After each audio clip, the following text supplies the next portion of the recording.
Hang on. So you're telling me Benji Naesen is our boss for the entire season? Are you serious? What's up guys, Joe here, welcome back to my channel, and today we are back with the first episode of Season 2 in our Pro Cyclist. Of course, we're still in Season 1 technically in-game, but as you see on screen, we will be signing with EOLO-Kometa today. And briefly, you can see our attributes at the end of our first season. 75 hill, 75 acceleration. We are clearly a puncher. Hopefully, we'll become more well-rounded. We can climb a little bit. We can sprint a little bit. We can't really TT, but hopefully, this rider can become super well-rounded throughout the years. That's my goal at least. But briefly, let's take a glance back to our season as a whole. It's been a pretty successful year. 13 victories over 67 days race. Of course, probably the highlight for me, winning the under-23 Giro. That was a very, very nice victory for us. We won first, I think, at the International Tour of Roads. That was very nice in Greece as well. We did okay, I guess, at Paris-Roubaix. Espoirs would have liked to have won that race. And of course, in the last episode, we did so well to win the KOM jersey at the Tour of Britain. So overall, I'm pretty happy with the first season, I guess. But I definitely now, as we're a 74 overall, like I said, you can see our attributes on screen. I definitely want to be trying to compete to win some bigger races in Season 2. And we did make it to 19th place in the continental standings. Not bad at all when you consider that this does include Conti Pro teams or pro teams like Alps and Phoenix as well. So in the top 20 here, our first season as a professional, I don't think we can complain too much at all. The team standings not so great, but we don't care about that. And actually, we were 11th for victories as well across the entire world of cycling. That is not bad. And I do want to briefly recap the world of cycling, how it has unfolded this season in the first year. Carapaz won the Giro, Alex Vlasov won the Tour de France. Bit of an interesting one right there. Tadej Pogacar wins La Vuelta a España. So he did win at least one Grand Tour. No Primoz Roglic though across any of the podiums. That's a big surprise to me. No Egan Bernal as well from what I can tell. So bit of a strange year in the world of cycling taking place in the Grand Tours. Otherwise, you can see the winners of all the other tours. I'm not going to read them all out to you. Of course, we have Wout van Aert and Stefan Kung as the world champions. Wout van Aert did what he couldn't do in real life and won in Flanders. Dan Martin as well is the European champion with Ghana, the European champion right there. But Dan Martin will be retiring actually from the world of cycling, so no European jersey in the world next season. National champions on screen, not too interesting to be honest, but in the monuments, very interesting because Tadej Pogacar has won both Liège, Bastogne-Liège and Il-Lombardia. We have Nizzolo, nice winner of MSR. Michael Matthews winning Ronda with Quinn Simmons, who is 19, now 20 years old, finishing second at the Tour of Flanders with Dimitri Claes of Quebec Asos winning Paris-Roubaix. That is a turn up for the books. And just so you can see, I know some of you guys are interested, the other classics as well. So that is just a quick summary of the 2021 World of Cycling. I've just noticed actually, Martin Marquez of Kern Pharma won San Sebastian. This has been a crazy season, and he is signing next season with EOLO-Kometa, my oh my. But of course, we won't be staying with Trinity Racing next season. We are going to EOLO-Kometa, and they have made some very interesting signings, if I say so myself.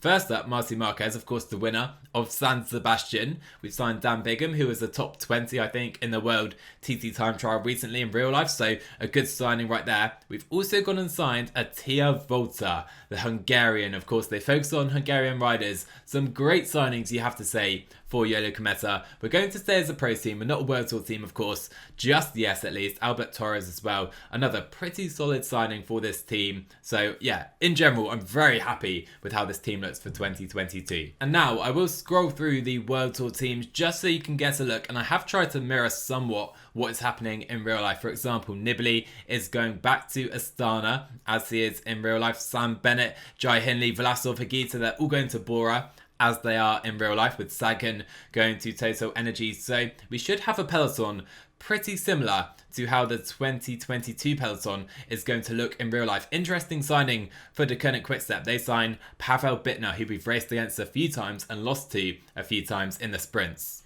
But yeah, guys, we have Christian Eiking, Esteban Chavez going to EF. Some very nice signings right there. Stora is making the step up to Group Armour FDJ. We have Tullet, Sheffield and Plapp going to the Ineos Grenadiers like they are in real life as well.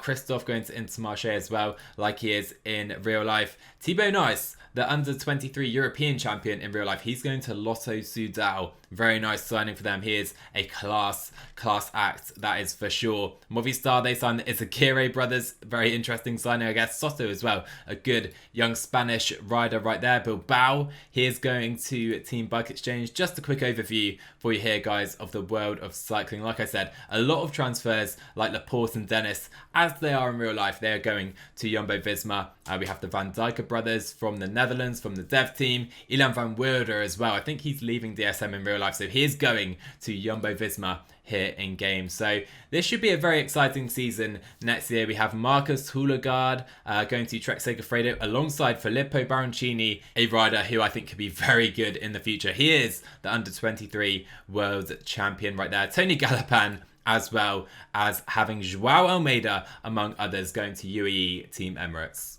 And just to highlight a few pro teams as well, Peter Sagan will be going to Total Energies. I know that Alpecin Phoenix have made some fairly good signings, such as Robert Stannard, as well in real life. But RKS Samsic are the headline acts in now the World Tour, because they have signed Superman Lopez to partner Nairo Quintana. Very, very interesting to see. And just to see quickly how we are going to have the world of cycling unfold, RKS Samsic, like I said, and Alpecin Phoenix will be making the step up to the World Tour. The same for Total Energies potentially, whilst it looks like Astana, among others, will be taking the step down into Marché as well to the pro team ranks, whilst EOLO-Kometa, of course, will stay as a pro team. But now, fast forward to 2022, we have made it officially to season 2 of our Pro Cyclist save. Now, let's hopefully fly through this season as well with some more regular episodes. You can see, just to recap, the biggest transfers according to the game, Sam Bennett as well, and just so you can see if I missed any, they are officially the biggest transfers we've had in game ahead of season 2. Should be very exciting, and it's time to take a look at our schedule. Okay, I've gone through and tried to do my entire calendar for the season. I can tell you guys, I am pumped for this season. We have so many exciting races to take on with the EOLO-Kometa, most in Spain and Italy, of course, the team's main two nations. But you can see we're going to start off in Mallorca with the Mallorca challenges right there. We then have the Volta Valenciana, Andalusia. We're heading to Strada Bianca hopefully this season. Doesn't seem to be on the schedule for some reason, but I think it's on the calendar. Tirreno Adriatico is here as well. Just to highlight a few of the other highlights of the season. Tour of the Alps, I'm going to try and do some good stuff there. It's a big objective for the team. We're heading to La Route d'Occitanie. Later in the season, the Vuelta a Burgos, San Sebastian. Maybe Martin Marquez can repeat his success from last season right there. And we are hoping to conclude our season with a bunch of Italian one-dayers, ending with Il Lombardia. So yeah, just to give you the other overview, we have lots of exciting races available to us particularly compared to our first season with Trinity Racing. Milano, San Remo, maybe if we get to level 13, we could add that to the schedule. So of course, this is up for debate. It can change. I can see like Gent-Wevelgem is here. Like I said, Strada Bianca is on the schedule as you see right now. So this is going to be a great year. We're going to start though today with the Mallorca challenges. So I've quickly worked out why Strada wasn't on that initial kind of schedule page. It's because we weren't officially accepted to the race. We are now. We will be heading to Strada in a couple of episodes. And so quickly, we could potentially be going to the Giro later this year. We haven't unlocked it just yet, but I'm not sure if we have it available. Do you guys want to see it, or should we maybe wait until our third season as a pro to go to a Grand Tour? Maybe the more sensible and realistic move, but yeah, let me know what you think down below. Anyway, we have arrived at our first race with EOLO-Kometa, the 4 Mallorca challenges. It's a flatter one to start. The likes of Christophe Laporte, Ballerini and Hugo Hofstetter are the favourites. Away we go. Our career as a EOLO-Kometa and a second season pro is underway. They want us to work on the front for 25k, and I definitely think we'll just try and do that. Try to stay in the good books of course, our new DS Benji Naesen. Oh, can't believe I'm saying it. And there we go. We've been on the front pretty much since the start of the race. 100% complete on that objective. So I actually don't know any of my teammates' attributes at the moment. One of the issues, of course, of being a pro cyclist, Marty Marquez, I cannot wait to unlock this man's attributes and see how he won San Sebastian last year. But yeah, I'm not sure what the team's tactic is today and who the leader is. However, that may not matter. 7k to go right now. I have tried to find the wheel of Davide Chimlai. We have some attacks on the right-hand side of the road, the likes of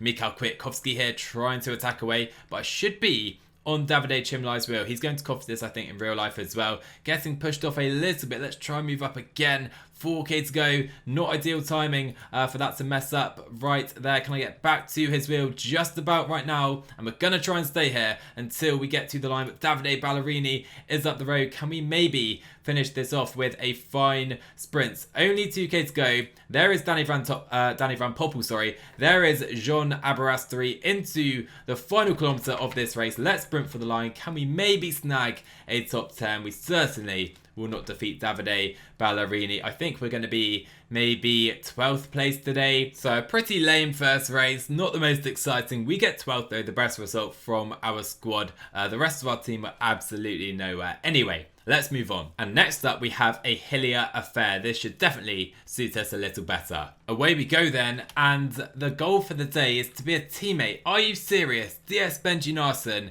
he's treating Alejandro Pero as a teammate as well. So this guy clearly is not the Benji Naesen I know. Anyway, I think we're going to have to maybe do what he says, at least for a little bit. You know what? Screw that. Let's try and get in the breakaway. Benji Naesen, you don't know what you're talking about. Let's get up the road in the breakaway. I think probably that's the best way we can be a teammate anyway. And there you go. We do make it into the day's breakaway. You can see some of the other riders in the group. Jonas Widerberg up the road for his new team, Team DSM. You absolutely love to see that. Jonas and myself in the breakaway. Okay, we are still up the road in the breakaway, but only with a very, very minor lead to the groups behind. You can see the peloton right here. We've had attacks by the likes of Mikkel Bjerg in that group, but yeah, not the best move potentially to go in this breakaway. But nonetheless, we do enter with over a minute's lead on the peloton to the day's climbs. And you know what? I want to be aggressive here. Let's try and maybe break up this group. We are one of the better punchers, I guess, from that group. Let's try and make this difficult for the rest of them and try and maybe bridge up the road so we can form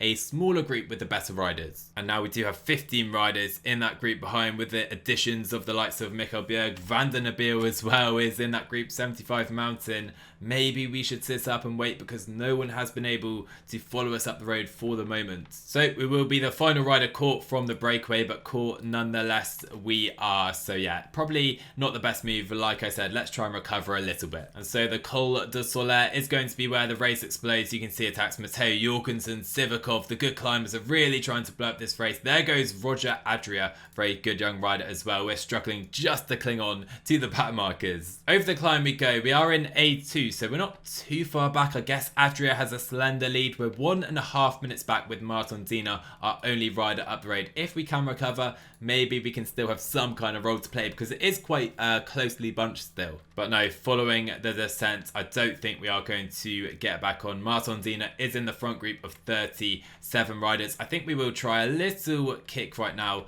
on this next climb just to try and maybe bridge up to the back of this group and maybe improve our finishing position. So 2k to go for us. We are just under a minute off the front of the race. It hasn't been too bad a race. We have caught Martin Dina up the road. We can probably sprint to the line and maybe cut and see with 500 meters left who will emerge first. It's a mass sprint for the line. Roger Adria is here. Pavel Sivakov is here. Adria celebrates. It's very, very close and he is going to win it for Movistar ahead of Pavel Sivakov. And like I said, we weren't too far off the front of the race in the end, but not quite what I wanted today. Roger Adria is the winner for Movistar. Definitely a name to watch for the future. Ilan van Werder doing well for Jumbo-Visma. And actually, we did recover to finish in the top 20, so not too bad a result again for us. And now, probably the Mallorca Challenge, which suits us best. We have a hilly one. Well, officially mountainous, but hilly, punchy finale. Marcellet of UAE is the favourite. So many class riders on the start line here, including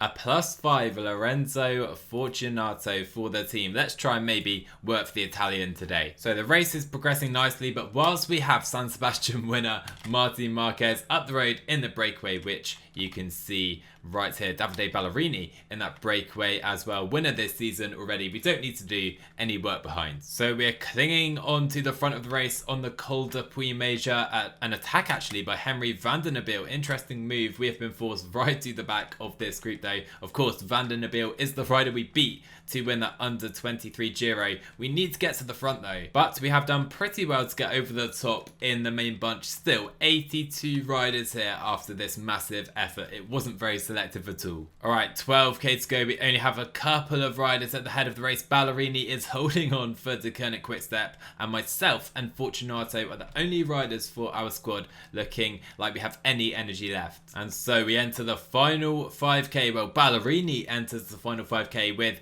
a 30-second lead. I think the best tactic for the team is if Fortunato gets on my wheel. He's unable to do that for the moment though. So 4k to go. We're going for ourselves for the moment unless Fortunato comes right to the front of this race. Here is Mikkel Bjerg, Ida Schelling as well. Maybe if we try kind of a bluffing attack, it could work for Fortunato, whilst he can of course sit in the wheels behind. But there goes Ballerini. He is done for the day. Eddie Dunbar is here, Castro is here, Sam Ooman as well. And now 1.5k to go. Fortunato is in the wheels under La Flamme Rouge. Here comes Fortunato trying to attack to the front of the race. We're just trying to cling on to some kind of good position. There goes Fortunato going for the win. 500 meters remain. Shame we didn't have a plus day today. Could have been a good one for us. Fortunato trying to find some space, but I don't think he's going to. And I think it's going to be Sergio Higuita winning today in Mallorca, his first win for his new Bora Hansgrohe team. Again for us, we're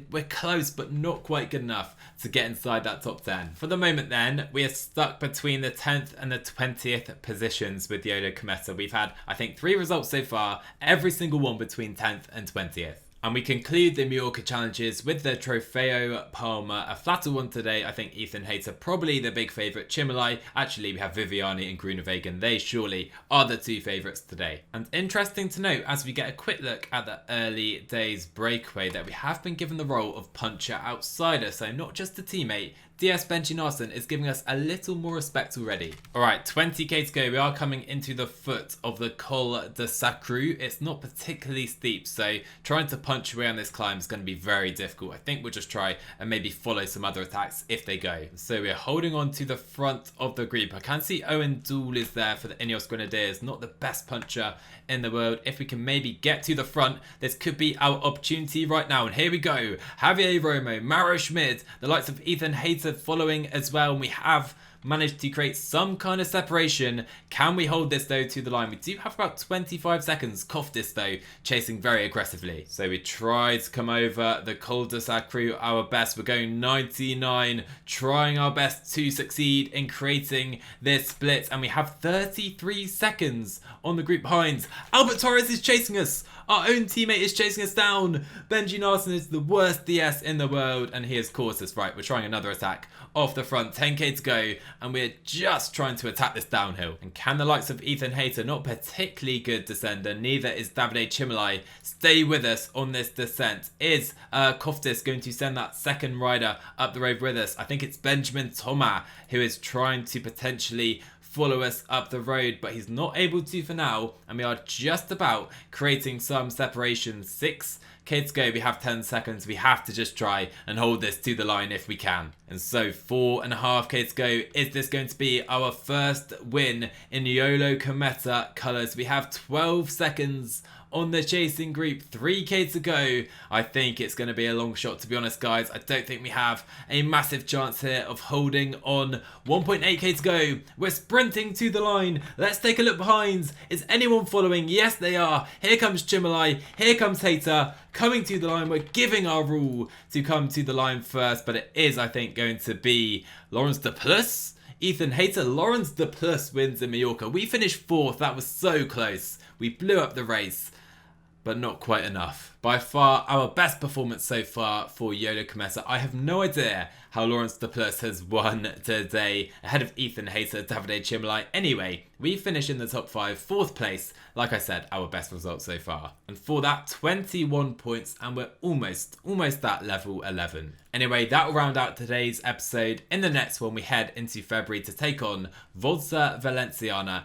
and the Volta Andalusia, which is our first objective of the season. But actually, heading into February, we do get our level 11 upgrade just from heading into the next month, but only a skill point available, I'm afraid. And I went for passion. Like I said, I'm not too interested in the skill points side of the game, to be honest, so I'm trying to maybe get the ones that don't affect the gameplay too much first. Anyway guys, that'll round out our first episode of season 2 with EOLO-Kometa. If you enjoyed, make sure you smash that like button down below, hit subscribe as well, and I will see you guys in the next one.